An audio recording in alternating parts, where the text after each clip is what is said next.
aujourd'hui, nous sommes face aux conséquences des constructions, de l'urbanisation, de plusieurs décennies que nous devons tous assumer ensemble en responsabilité aujourd'hui.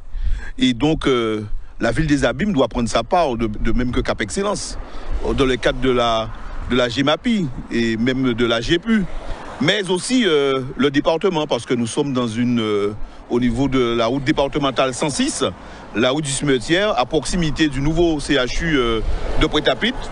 Donc j'ai eu l'occasion, par courrier, d'interpeller le président Guy Losbar du département, de même que le président de la commission route infrastructure du bassin Nos Grandes Terres, M. Galantine. Et donc j'ai sollicité une visite de terrain pour qu'on puisse, comment dirais-je, mettre en exergue tous les travaux qu'on devra mettre en exergue, qu'on devra mettre en œuvre au niveau des routes départementales, la 106, la 101, la 102.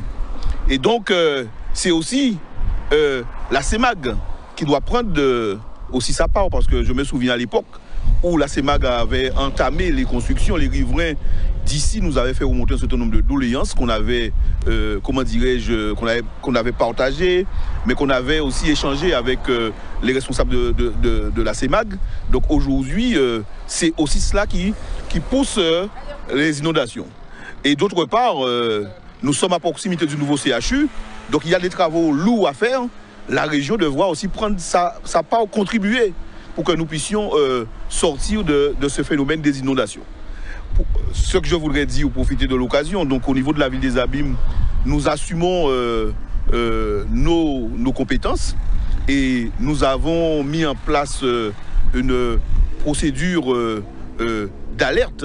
Une fois que nous sommes en vigilance orange, nous avons mis en place des barrières amovibles, notamment à Terrasson et aussi à Chemin de la Balance, pour qu'on puisse abaisser une fois que la menace est présente.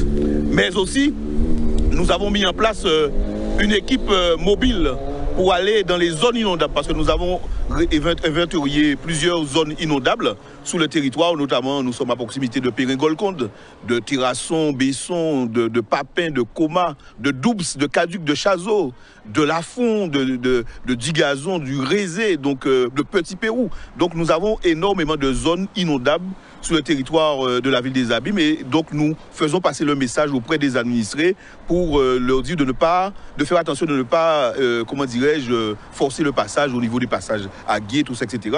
Nous faisons de la prévention avec Cap Excellence. Donc nous avons procédé récemment le curage des canaux, notamment près du Krebs, notamment à Vieux-Bois-Abîme, notamment à Lafond.